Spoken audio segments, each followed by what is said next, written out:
I say it to this day, there's no harder form of crowd work than talking to 14-year-olds. You know what I mean? Like, Talk about it. Truly, like the meanest things that have ever been said to me came from little, nasty, unwashed people. Like, they were calling you Mr. Right? Yeah. Like, but where does that even? We never did that to any of our teachers. But yes, we did. I remember Mr. Muhammad got beat up. Joaquin beat up Mr. Muhammad. Everybody hated Mr. Muhammad. He was very strict. He was a Muslim man who didn't play no games. And one day, Joaquin just beat the brakes off of Mr. Muhammad. He didn't take no days off. He prayed and he came back. Oh, he didn't. He didn't fight back though. No, he fought back. He lost.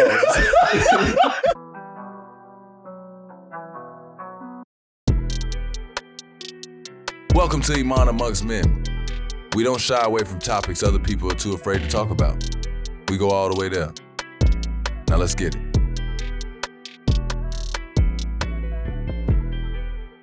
Welcome to Iman Amongst Men. I am Ahrii Shumpert, here with my big brother Ahrii. Ahrii, go and give it what's up to you people. What's going on, people? Today we're joined by another very, very special guest. We got multi-talented actor, comedian, writer, fellow Oak Parkian. Let's go. Yeah. You've seen him on Insecure and The Boys. Please welcome the hilarious Langston Kerman. Let's get it to the show.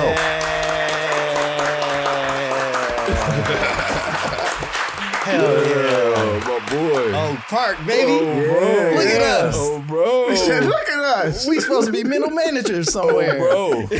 I was middle management somewhere. Straight up. Yeah, not too far removed, but Straight up. Yeah, here we are. I thought I was going to buy a Frank Lloyd Wright crib. Absolutely not, bro. I need a different type of, Was there ever a point where you were like, I might go there? The moment I found out that I couldn't redo the houses how I wanted to in Oak Park, I was like, absolutely not. That's why. Like, if they would have told me, you could grab this over here, knock the whole thing down, and build what you want to build, cool. Yeah. But the homeowners association, everybody was tripping. I'm like, you won't be seeing me anymore. Yeah, they got to do the tours. They got to be able to It's a monument, and it's just like, I'm going to break it all down after I purchase, so what's up? No, you can't do it. It's a monument. I wanted location. I get it, but it's a monument. Yeah. I need location. He's the greatest architect of all time. You're like, I'll fix it. I'll make it different. But I want to be, I'll take gems from what he had in his head. Yeah. If y'all wanted to keep certain stuff that like he did, I'll do it. Let's just redo it so it don't creak and crack. He did it a long time ago. Yeah, brother. you can keep his signature without leaving it as it is. Real talk. Yeah. I definitely could add on to it, do all type of stuff. I feel that. I'm glad he didn't do it. No, that's like some, black president. I would have kept like 3-4 rooms, but if you keep like 3 rooms, it keeps it historical. Places. No. If you keep 3 or 4 rooms, it keeps it historical, whatever. You feel what I'm saying? Right. You just got 3 or 4 classic rooms. I'll give you that outline, the shape that makes you feel like, I'm definitely not giving you the shape. The shape is part of the problem. Whoa. Okay, you're being wild. That's a problem. When he did that, those homes, I'm sure he wasn't doing it for a 6'6" black dude. No. Like, let's be fair. And that's why you shouldn't. In fact, I think he did it specifically to keep your black out of it. Out of the entire neighborhood. Start your own, everybody. The theme of today's show is masters in comedy. Oh. When you hear that phrase, what comes to your mind? Why did you invite me? What am I doing here? Because you're a master. You're a master. No, it's a powerful phrase. It's an exciting phrase. I'm honored that you would even consider me as a part of that. That's great. Yeah, we got to get you a plaque or something. Yeah, something to go home with. Make sure we note that to get him something to go home with to commemorate this. Yeah, like they used to give us at the Y, just a little trophy. A little trophy. I always wonder what went into that. And I ain't gonna lie. Do you mean the trophy or earning it? Earning? No. Earning we didn't earn it. We never won anything. This is participation. Oh no, I won before. Not when we were teammates. There was no playoffs or nothing. You're done. Well, I was young. I wasn't ready to lead y'all to victory. I wasn't ready yet. That is, I mean, your listeners should know, viewers should know that we were all on a YMCA team. We was on a YMCA team together, man. Your dad coached. We'll get the photo. Yeah. Ahrii was the angry heart and soul of the team. Ahrii screamed at us constantly. He berated every person on the team. Berated? Dude, wow. I will say this, that we haven't seen each other in a long time, but I obviously follow you, and your temperament has changed so much.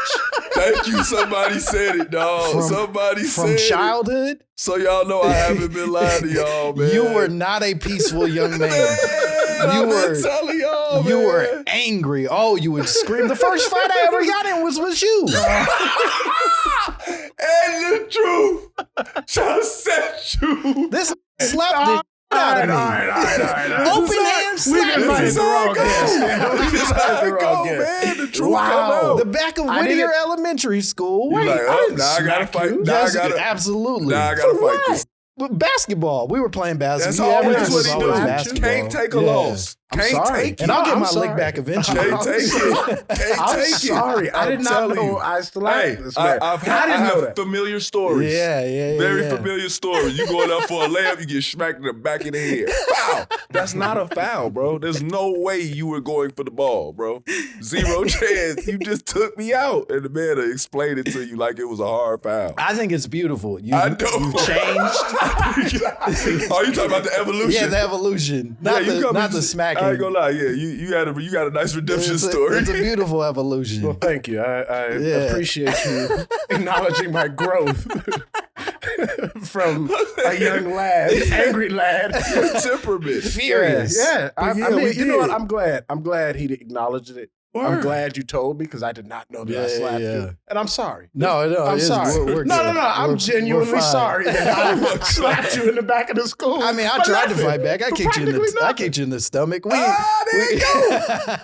I told you, been dropping kicking this for the longest, man.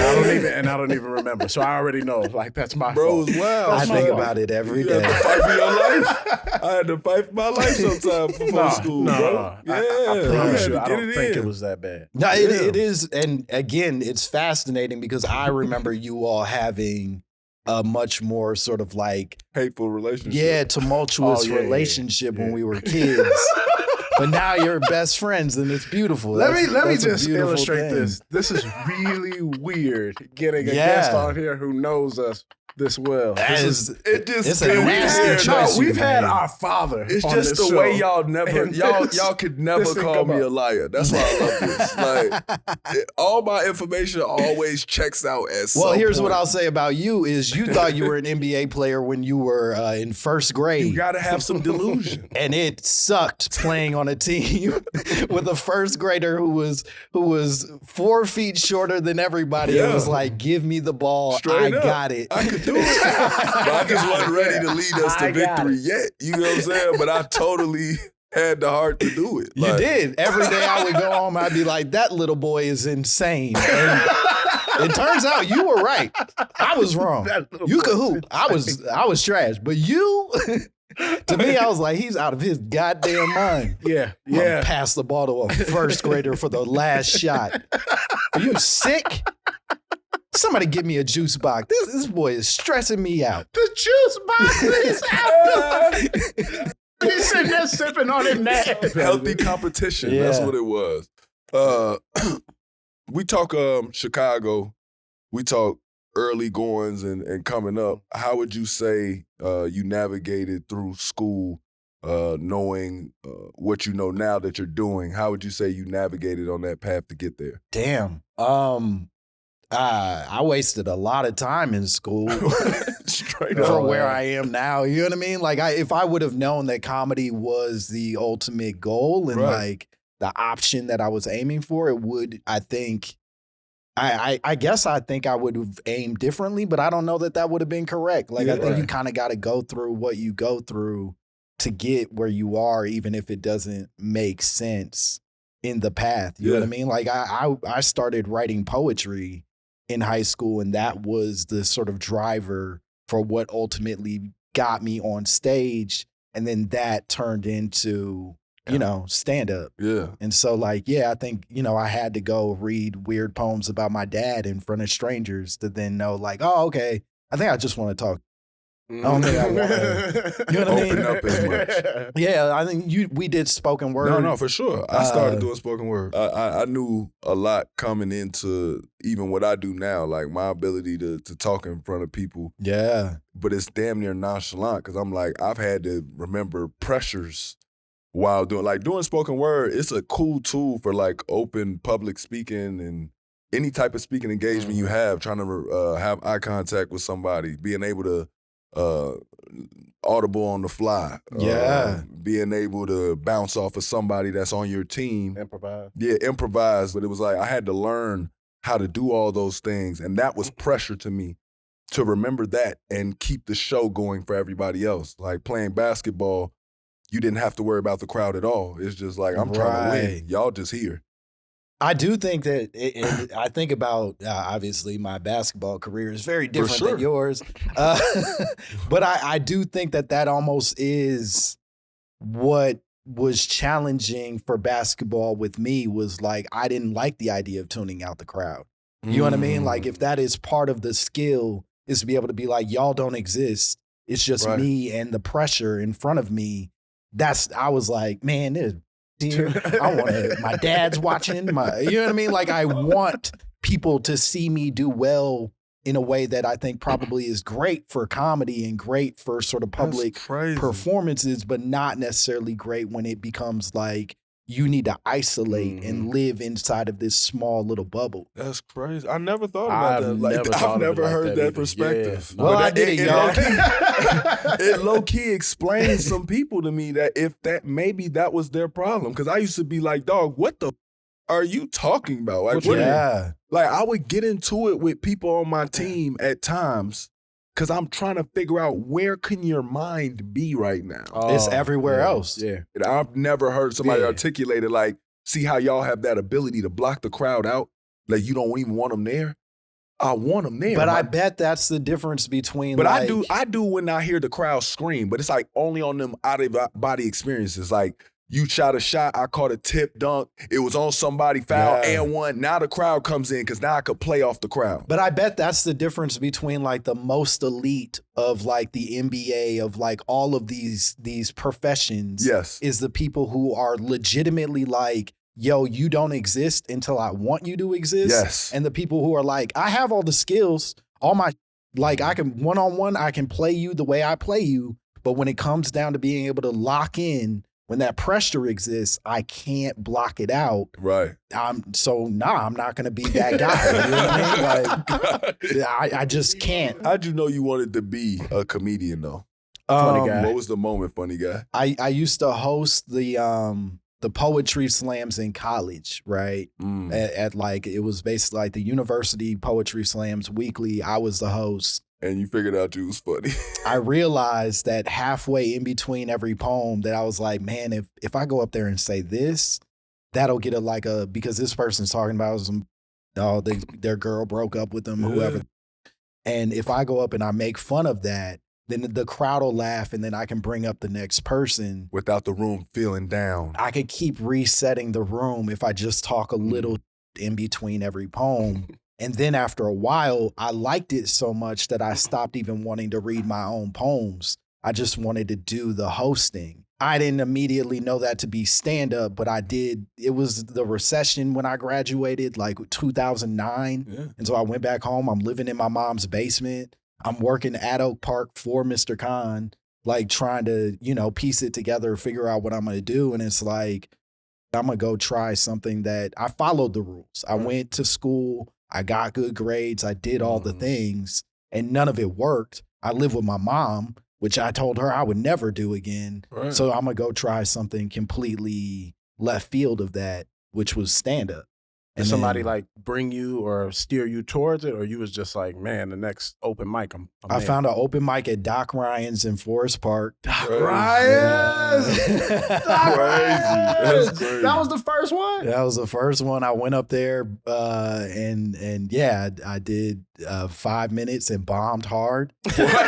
Ate my for 5 whole minutes, just trying out jokes that would never work. And I loved it so much that I was like, I'm going to go bomb here every week that they let me do that. And just kept repeating over and over again. Oh, man. Until you got it good. Or at least until I got it not bad. You know what I mean? Like, I don't even know if it was good, but it was just enjoy being in front of the crowd. And I've long equated stand-up to more of a sickness than I think it is like a skill set. There's something wrong with your brain. If you go and do bad and then you go, I want to go do bad again, I was going to say though, knowing you, like, I have to say this though, at a young age, he's never really been embarrassed. Like say if I came in the room in like 5th, 6th grade and I just fell or I tripped, everybody will think that's the funniest ever because it's just like he don't do like that. And clearly I'm going to be embarrassed about it. Like don't laugh, don't do it. So it's going to heighten all of that. Right. If this falls, one, he's going to be laughing at himself. Two, it's like to see somebody that young do it, it is kind of like when he was younger. Yeah, it's like that's if weird. I fell, I was going to roll and make it a scene. I'd scream. Like he did used to do. Yeah, there you Take go. it too far. I remember one thing you used to do. This did like this rushing bull thing. This used to act like, because remember the lunch line? Like when you're outside, they have everybody outside in grade school. Yeah. They line you up like when it's time for people to go in to eat. Structure. So some people used to, especially in like 6th grade, some people used to just kick it. Remember, they wouldn't even go play. They'd just be sitting there, girls jumping rope in the line. Yeah. This, like, I don't know why, but he would sit like maybe 2, 3 feet behind the line and like bend over and kick his feet up. I don't remember this at all. Oh, I remember. And I remember because this had like a Charlotte Hornets pullover or something like that. I do remember that. See, there you go. I'll never forget it going past me. The streak of a teal. Go right past me, and this like literally rushed somebody against the wall. Yeah. And like kind of like speared them a little bit against the wall. And I'm like, is this real or is this fake? No, it was weird, man. I was a weird child. He was laughing though, like, yo, he being weird. He was wild. He always do like that. Wow. It was funny. Like Coach Al, we be in the middle of practice. You could be in the middle of practice and being dead serious, and that observation would just be funny. I think by the time high school basketball sort of kicked in, I was like, oh man, y'all are so much better than me.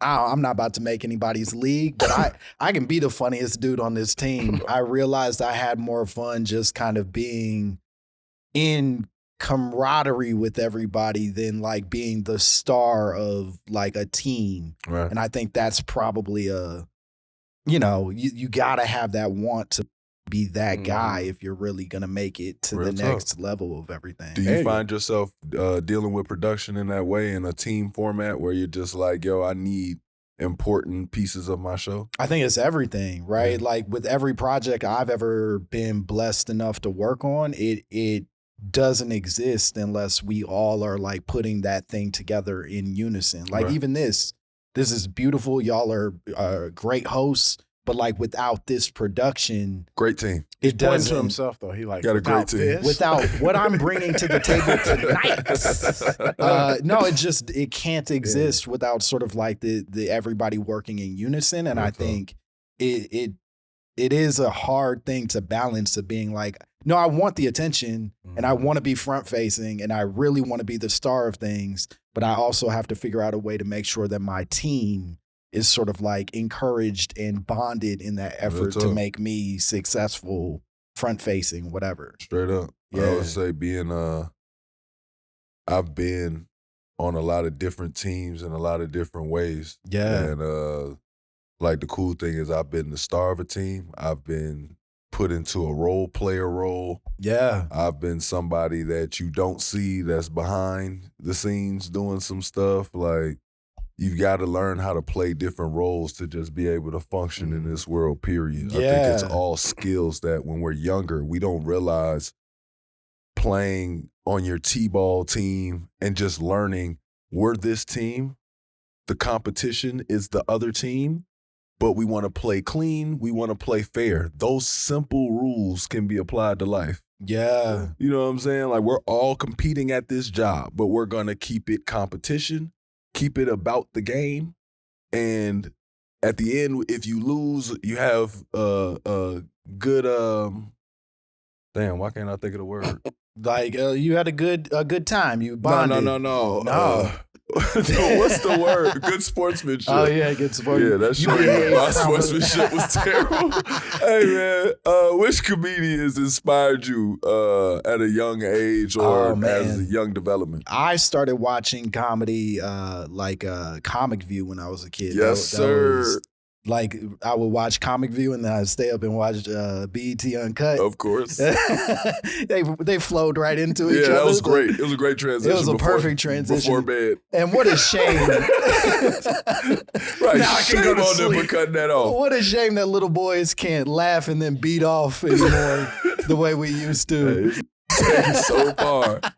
There's always that one guy in the room. What's funny is a lot of the guys that inspired me to want to do comedy, like the ComicView comics were so charismatic and so like an Arnez J, yes, Bruce, Lavelle Crawford. Their energy was so big. Their sort of like identities were so specific. That's what I loved about them. Yeah. The identities on there. They all had separate, none of them were trying to act like each other at all. It was so different. But what scared me was I used to watch that and be like, oh, I can't ever do comedy. What? Because I'm never going to be able to do some Arnez J, like dragging my legs across the ground.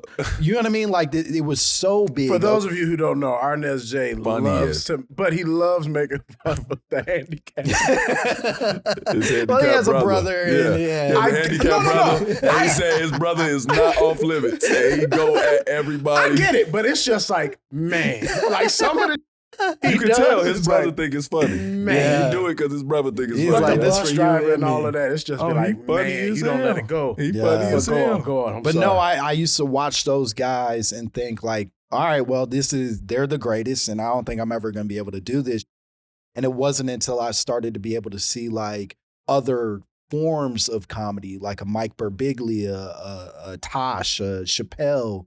Like there were generations of people that were doing it more subdued and sort of like with a different energy that made me feel like, oh, okay, I don't have to be that to figure out how to be my funniest self. Right. Yeah. Right. Do you think that comes from doing teaching? Yeah, I mean, I say it to this day, there's no harder form of crowd work than talking to 14-year-olds. You know what I mean? Like talk about it. Truly, like the meanest things that have ever been said to me came from little, nasty, unwashed people. You know what I mean? So like I if that doesn't train you to figure out how to like talk to a crowd. Like they were calling you Mr. Right? I seen the stand up. And like, but where does that even? We never did that to any of our teachers. But yes, we did. But we never said Mr. No, that's what's wild. I'm going to name specific names that aren't going to mean anything to random people, but I remember Mr. Muhammad got beat up.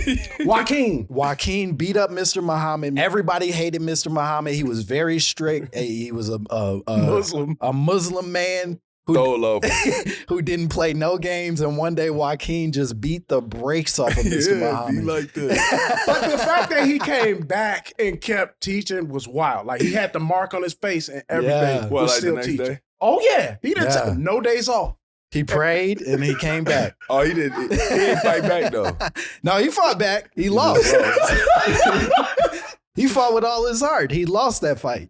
I wasn't there for it. I saw the aftermath. Oh no, Joaquin got in trouble. I'm talking about him. Mr. Muhammad, no, he was fighting back in a way that everybody was like, he had to do what you have to do, Mr. Muhammad. Bro. We're rooting for you to survive this. We're rooting for Joaquin to beat you. But we're rooting for you to go home to your family a survivor. In one piece. Yeah.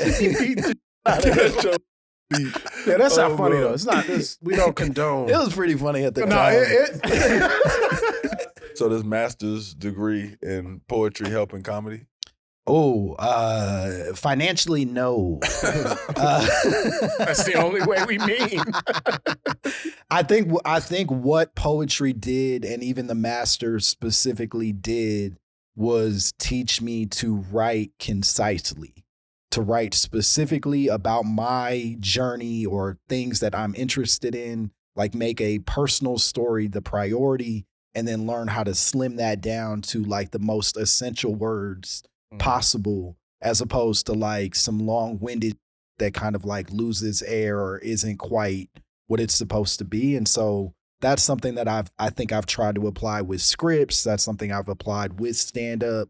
I think it's made me a better writer, but like the one-to-one ain't calculating out in my favor. It's a stupid degree to pursue. Yeah, you think it's... I loved it. I had a great time. I'm so proud of it, but no, it's stupid. Yeah. Okay. How do you balance writing, acting, stand up?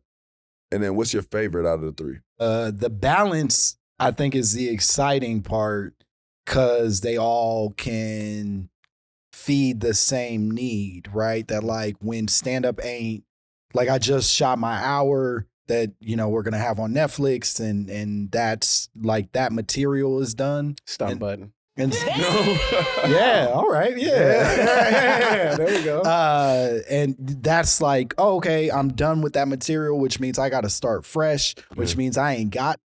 And so like I can really focus on the writing and focus on the acting because I have a little more capacity to be over there with it. You know what I mean? Whereas like with the you know, it just all feeds itself. My favorite is the stand-up just because that's what got me started in the whole thing. Like it would be crazy to, I think, abandon the thing that got me into all these doors.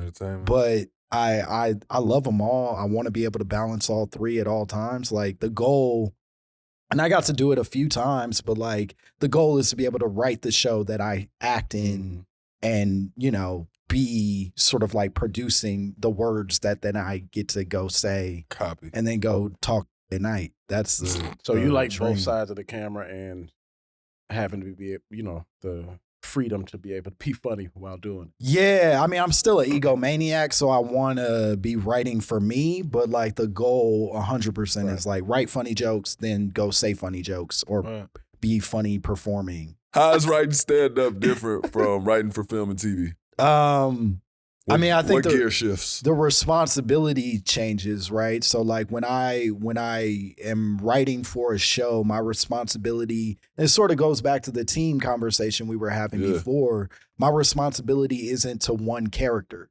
It's not to my identity inside of it. My responsibility is to the whole story that's building in front of us. So like if I just feed jokes to the character I like the most or to my part of this thing, then I'm doing a disservice to the greater project. Whereas like, especially when you're talking about like an ensemble cast or a thing that needs to be able to tell multiple stories at once, you got to make sure that everybody's getting their just due and they're servicing each other effectively.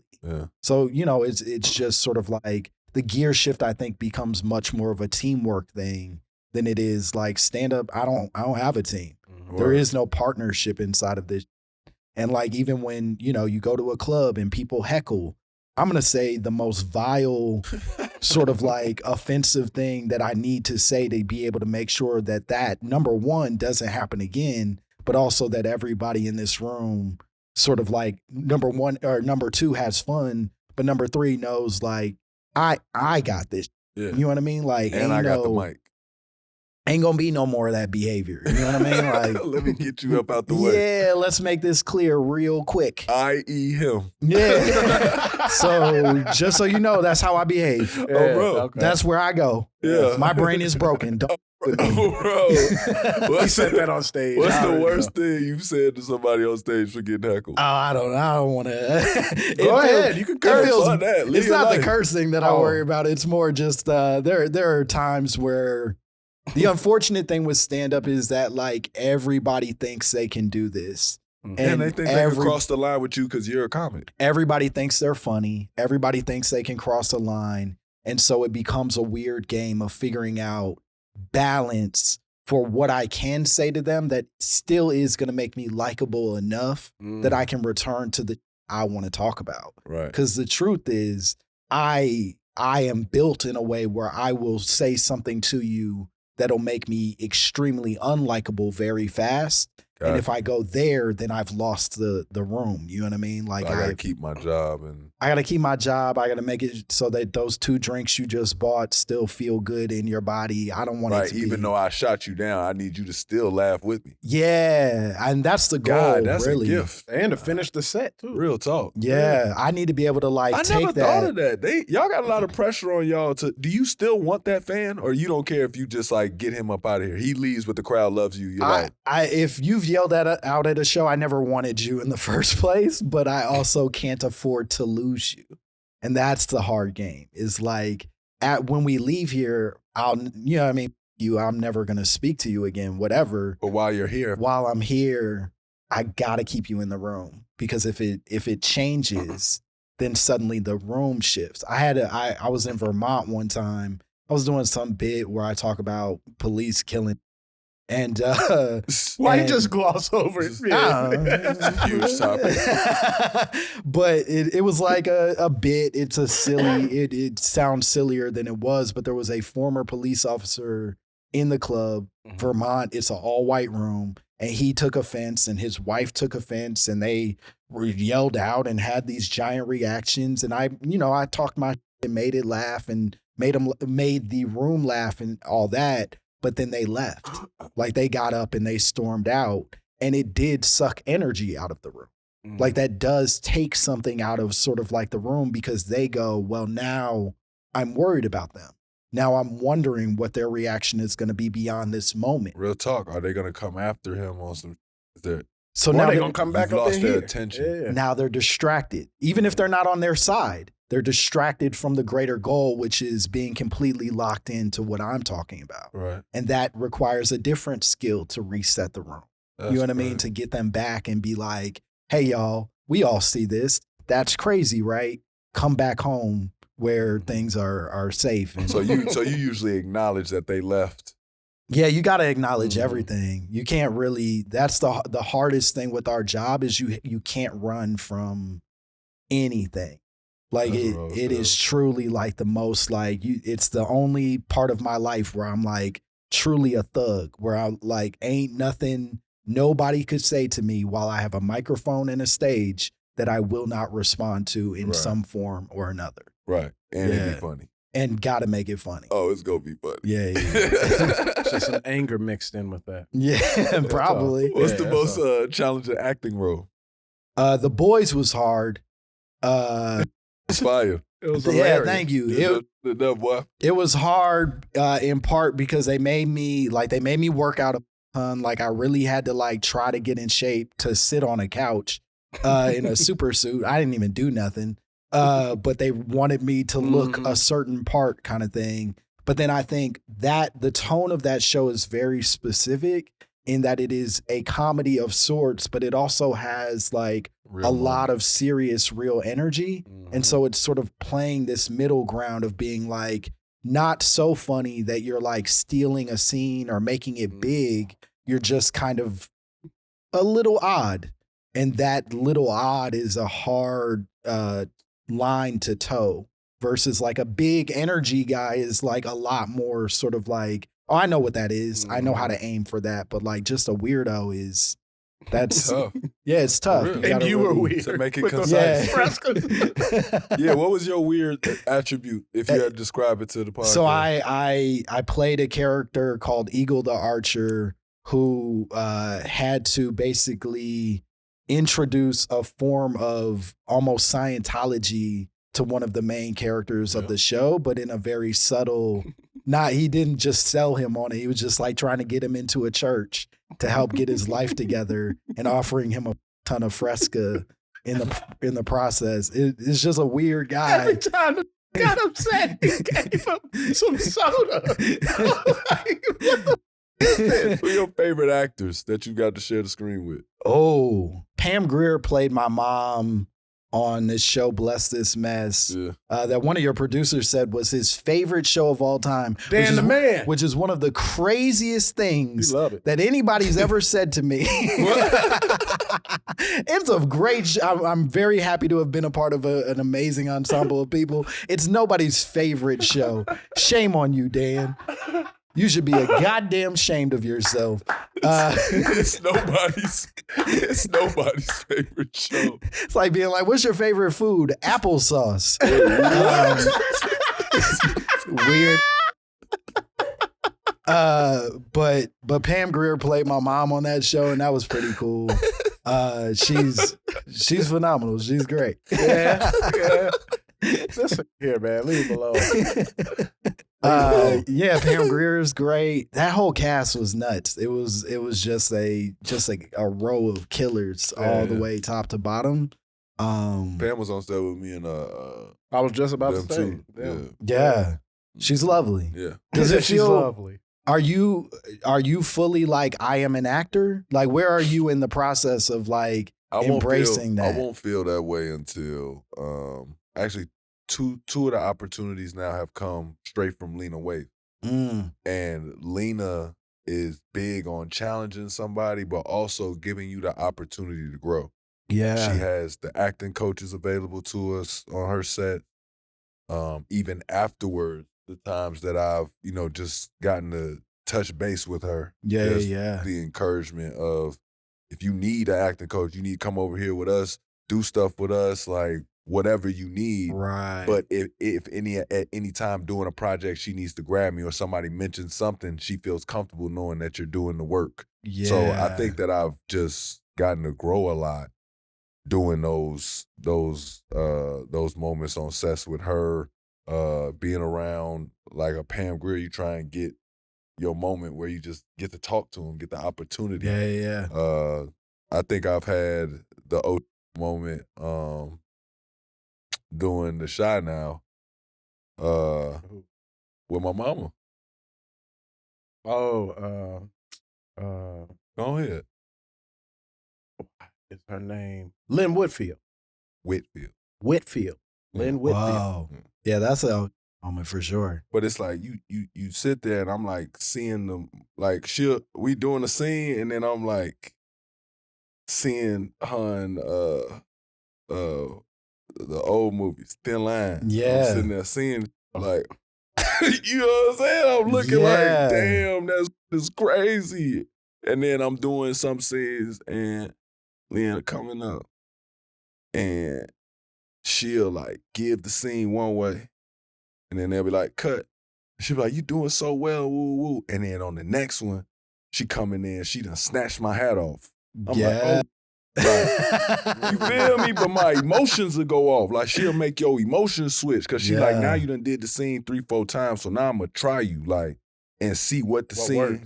What looked good on camera. And it'd be like the way they do that and take the time, when they take the time to like explain it to me, what they're doing and how they're helping me, when they do stuff like that, that's when I'll be like, I'm an actor, bro. I imagine. I'm really in it.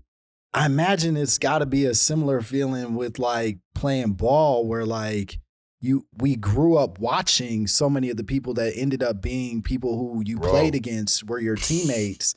And you do have to have this moment of being like, damn, that is Kobe Bryant. Bro. But also Kobe Bryant. Bro. And I don't know how I get to that, but like in acting, it's the same where it's like, damn, that is Lynn Whitfield. But I am an actor alongside a legendary actor. You know, and I have say Lynn no, you can't say that. Hey, get on your get on your she get on your about some right Thin Line. Remember that. I love those moments, even in basketball though. Like it was very cool being able. I was telling people like they was like, bro, but you didn't seem like you like KG. I'm like, I love the fact that KG gives you the space to say hate me for 48 minutes. Yeah, he brought that to you. He's almost giving you exactly what you're supposed to have for him versus a bunch of other people I imagine are making you kind of revere them while you're playing against them. He's like, no, I hate you. You supposed to hate me. If you don't hate me, I now hate you for not hating me. Like, now I'm never going to like you even when the game is over. I might just stop talking to you. Yeah. Like I might ignore you for the rest of the game and act like you're not here. Which seems like, I was about to say, it seems like it would be worse with KG.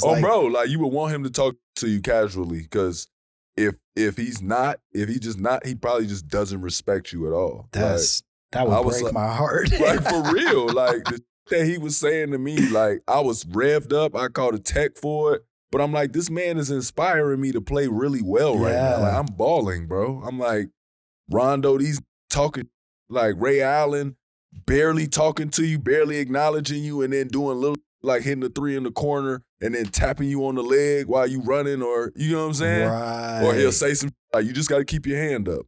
You'd be like, what? Oh, he's coaching you. That's disrespectful. You feel me?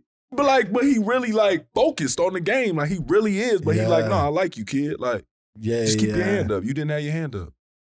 That wasn't like, you shot that so perfect. Not what for are nothing. we talking My hand about? was up, Ray Right. Allen. Oh, bro, like, and I was guarding somebody off the help, bro. I ran out to you. It was a closeout. It was a late closeout. What are you talking about? It wasn't this basic fundamental. Oh, bro, he basically telling me there's nothing you can do, youngin. That's it. That's cash in the bucket, man. The second greatest shooter of all time. Bro, I wasn't missing if you was here, brother. Like, good job, though. Welcome to the league. I'm trying to get shots up and Ray doing this real strict workout, sprinting to the half court line, the back, all this other. And sprinted after he had made like 10 straight. He was getting ready to go do free throws. I ran over there and was like, welcome. Wow. Stopped his routine. Exactly. That's what I did. 2 hours before the game. I just thought it was wrong because it was like, he was so respectful and like prestige. Like, he made me feel like he's married with 5 kids. I'm such a child. I have no clue what's ahead of me. But at least you worked hard enough to get through the door. Well, you know, there's some magic in just having your, and it's gonna seem trivial, but there's just a magic in having your heroes know you exist. Yes. Like that honestly is the thing that has kept me sort of like driven in all of these arts, like comedy, acting, all of it is just like, I don't know that I want to be like the greatest of all time, whatever, but I want everybody to know I exist and be like, nah, he can do it. Have an opinion. He can get busy. Real talk. Pound for pound, I don't have any doubt in whatever that's going to be. And that's like, if his name's on it, if he wrote it, let's check it out. And that's give it a chance. Sort of what that Ray Allen handshake is suggesting is like, I know you exist and I am aware of your potential. We saw you on the film. I saw the thing, and I am aware that you exist. I saw what you did and all that. It's cute. But yeah, like, I'm going to do my thing, but I know you're there, buddy. Yeah. I know you're there. I know you got it. You listen. Yeah. I'll be looking at you on the bench. Yeah, because some, you know, the coaches were doing the prep, whatever, and they were like, yeah, Iman, he's out there. Yeah. You got to be aware of what he's doing. Real talk. And that's something. You got to deal with him. Yeah. He's here. Do you have any stories like that, like starstruck moments to where it's like, man, this person knows me, I know them now, and we working together? I got really lucky with my new special that's coming, and this is truly, it's a weird story. John Mulaney directed it, and it... Right. I was just about. I was gonna let you finish. With casual information. He do that a lot. Sometimes I take a shower. All right, we're back, baby. And it happened because he really would bust down a show that I made with a bunch of Sam J, Chris Red, Jack Knight. We made that show together, and he just loved it so much that he actually was like, hoping to come on and produce it if we did a season 2. Season 2 never happened, but in the interim, I just hit him up and I was like, yo, I've been working on this hour for a minute. It's having its trouble finding its legs in the right, like, you know, studio, right, streamer, whatever, and hit him up like, yo, if you would be willing to produce it or help, that would be dope. And he hit me back and was like, yeah, I'll do that. And then since then, he's just been so generous with, like, number one, directing it, which was never the original plan. He just decided he would like to do that. And it ended up being awesome. But then on top of that, like, taking me out on the road and letting me do a bunch of arenas with him and like getting to sort of scale up some of my experiences in this art form has just been transformative and weird, where you're just like sitting in a room with a dude who you're like, bro, you're the best. And the fact that I get to hang out is odd. Yeah. But I gotta be cool about it. And I gotta come up with some funny riffs because it's quiet and I don't want the quiet to be my fault. So yeah. You know what I mean? Like I need this to. He's Seth Rogen from Funny People. Yeah. It's scary. Ira. It's scary when you're wild. like, yo, you are my hero, but now you're my peer. And I gotta treat it that way. And I don't know how to not have the other part in my head, but I gotta push past that. You know what I mean? You ever address that with him? Like, man, like I don't know what I'm doing, and I'm sitting here and I don't want to you up. No. Oh no. Okay. I can't. I don't know that I could say it out loud. And he's such a giving person that I don't know that he would receive it in a way that we could even like expand on it. I think I think when the way you have those conversations is to more ask them about the version of that experience that they had. Yeah. You know what I mean? That like I imagine even with like a Bron, where you go like, yo, what was that feeling for you? Where you walked in a room and you were like, I'm here.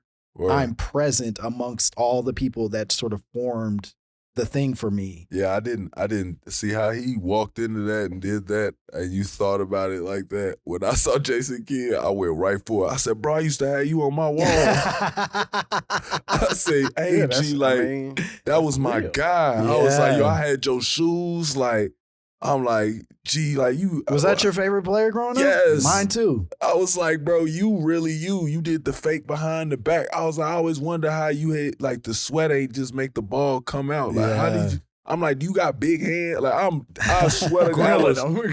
That man was sitting down. Raymond Felton had to tell me, like, youngin, come on, man. Like, come on, don't talk to him. Like, okay, you over geeking. He actually doesn't chat that much. Mello was laughing, like, you know what I'm saying? They was laughing at me. But even with Mello, I'm like, dude, what you mean? Ahrii used to have all your stuff on the Ahrii, that was Ahrii's guy. So I'm like, I know your game. Yeah. I'm like, I really know your game. He like, boy, no, he like, dog, what is this young? I used to be in the scrimmages and really telling him, boy, I know your whole game. I'm dead serious. Like, yeah, you finna barely be able to get off on me. Like, but see, that makes it easier that you're like doing it, talking.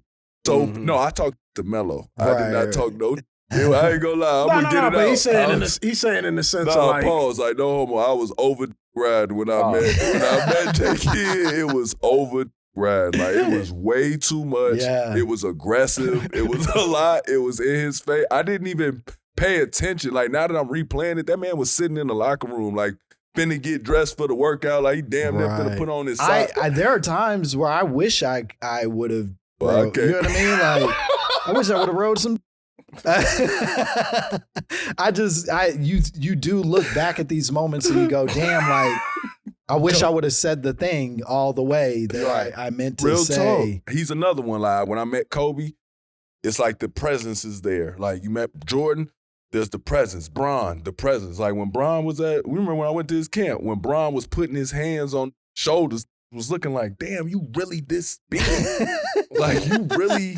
Right, you him. Yeah, and you signing autographs with your left hand. Like, that was the first time I ever seen somebody shoot with their right and then do everything else with their left. I was fascinated. I didn't know he's ambidextrous like that. I was fascinated with LeBron when I first There's saw him. There's a lot of people like that. I'm like, bro, that's so fascinating. Like, you can write perfectly with your left hand. That's so cool. Why you don't shoot with your left hand? He's got a bunch of weird, right? Like, he's got like that, the photographic memory. Mm-hmm. He writes with his left hand. Photographic memory. That's what they say. No. There's actually, I don't like. I mean, he was their teammate, so I ain't gonna argue. No. When you see the basketball court, I could believe it, but I've never heard that. No, it's in interviews. They got it. If you want, look it up on YouTube. They got it where he will recall 4 or 5 plays that happened years ago.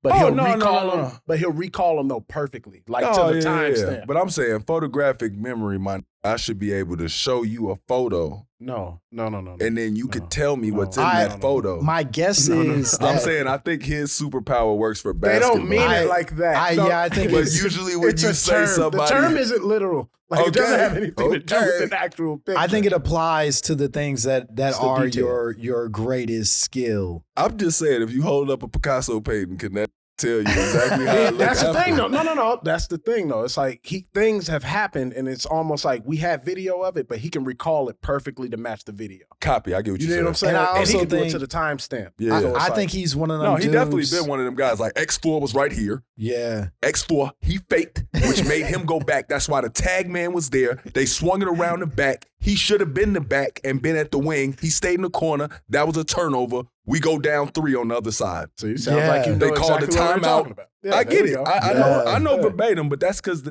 study the tape like a Oh, no, robot. we're not saying he's Boy, got hate perfect watching- memory and boy, you everything. go hate We're watching. saying You go hate watching film with somebody like LeBron James. Yeah. That boy will rewind some. So, but look at this. Yeah, but it's just like Langston. It's just like Langston said. But it's just like he said. Like it's only for it's for his profession. Yeah, and he's I was completely totally locked joking. in I it. thought Yeah. y'all was literally telling me though, like in school, this was tested, and No. I was finna say no. that makes him What? make so No. much sense. Well, we don't know. He could have been, and That's we what I'm just don't saying. know. I didn't know if this was clinically But I ruled bet- as that. But remember, Clinically ruled. clinically. Is that clinically? I- Is that- maybe. I feel like nobody should be able to. Well, you're a teacher, so technically, if you say it, I'm gonna believe it. I've been I taught haven't that. taught in some years, but some of those kids are old as hell now.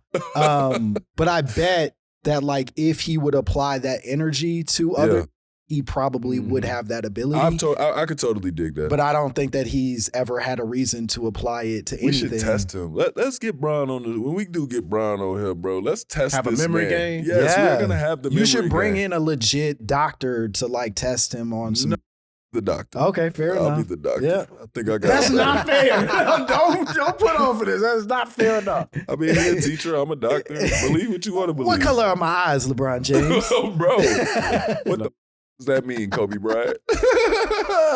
Hey, man, you got a conspiracy podcast called My Mama Told Me. That's right. Yeah. Black conspiracy theories. What is the one conspiracy theory you 100% believe? Oh, I believe that O.J. Simpson's son killed Nicole Brown, not O.J. Let's hear it. Okay. Oh, you're serious? I'm dead serious. Jason Simpson, his eldest son from his first marriage, has had multiple. Wait a minute, time out. Yeah. Before we start. This is about to blow your mind. Time out, though. I know it's going to blow my mind. He's alive and well? O.J.? No, he's gone. OJ, OJ. The son is alive. Yeah. Jason is gone, is alive, but he's been missing for some time. Oh, they're looking for him. Nobody, not They're so not much looking looking for for him, but nobody knows Yeah. where he is currently. He's out the way because he. All right, now pull it about up. the- I just You don't want want me to to- do those. You want me to break it No, all no, down? there's for you? nothing crazy. No, This is no. all theory. Yeah, this It's all doesn't- theory. yeah. He's not Yeah, convicted. well. He ain't on trial. All right, He's not in cool. trouble. Yeah, there you go. All You're not in right. trouble Yet. now, Jason. Go ahead. Okay, so Jason Simpson had a history of violence, specifically with knives. He, on multiple occasions, got arrested and or detained because of his use of knives, specifically as like a weapon of violence. He had a problematic past with Nicole and like an ongoing vengeance with her. And he worked at a restaurant where she was supposed to be the evening that she got murdered. Wait, but he worked at instead, that restaurant? He was a cook in the restaurant. She instead went to a different restaurant and thus triggered some of his rage. He had like a lot of mental health rage issues. And then the night of the murders, right? OJ, when he is notified that Nicole and Ron Goldman have been murdered, he calls a lawyer, not for himself, but for Jason. Wait, what? Never calls a lawyer for himself. He only calls a lawyer for his son. And there are many theories that believe that the car chase, the famous Bronco chase, was not because he was trying to escape or even considering killing himself, but giving Jason time to go and get himself. But wasn't Jason the one who ran up to the car first? I don't remember specifically who ran to the car first, but I think it was something about like clearing out your running or whatever it was. You know, it's OJ, so it might not have been a good idea. It just was an idea he had to like help his boy OJ out. thought. Yeah, he's like, AC, drive me. Just Dang. Well, here's what I'll also say, and this is where I think it gets dangerous, is that I don't think that OJ is, because some people try to absolve OJ with this.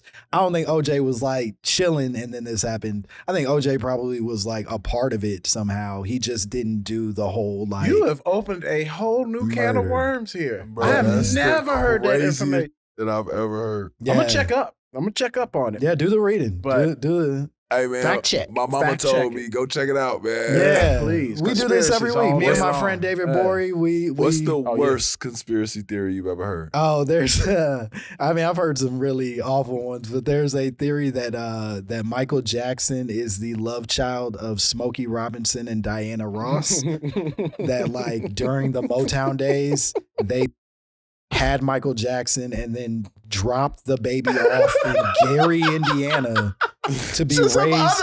Who look just like him. To be raised by the meanest man. That got him into show business. Yeah, that then beat him into show business. Beat him into it. Oh, that is pretty bad. That did you read that or you heard it from a person? They be it's everywhere. Formulated the words on his own.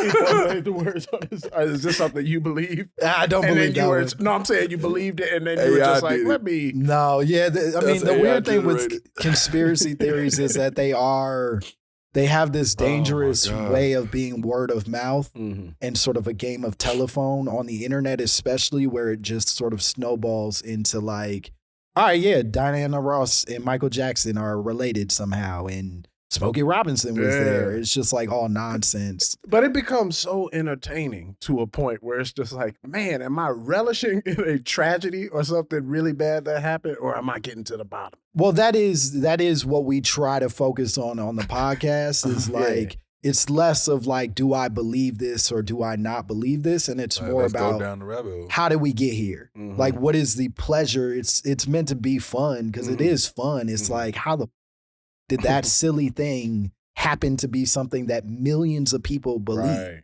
Right. You know what I mean? Like it all feels cartoonish, but now everybody believes it. So what happened that got us there? And that's fun. You know what I mean?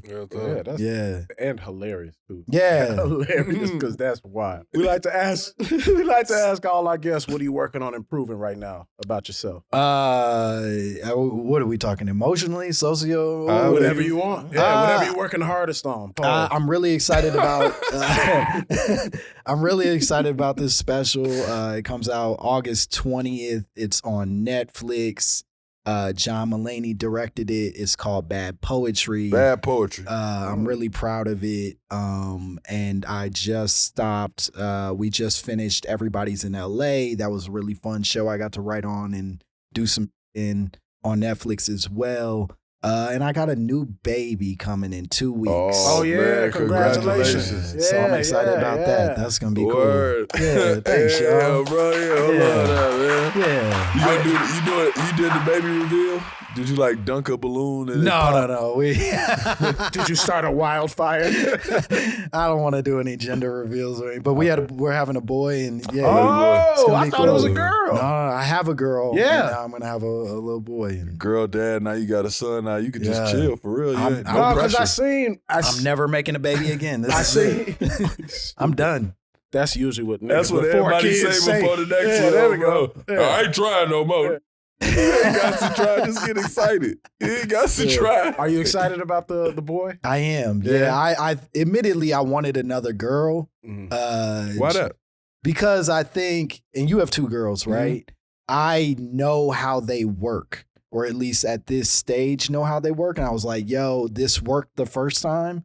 I like my daughter I just want to keep that going.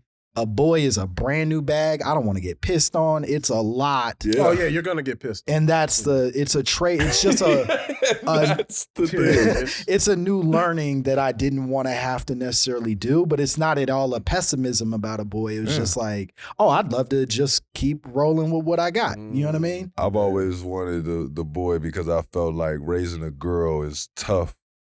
In certain moments, just because biologically you don't understand. Yeah. Like it's your first time having to see somebody so young that it's like you always thought like certain people, it's like you too grown to be acting like that, and you never saw where it stemmed from. And it's like seeing a child go through it and seeing a female and then like having to judge like what's too hard on her.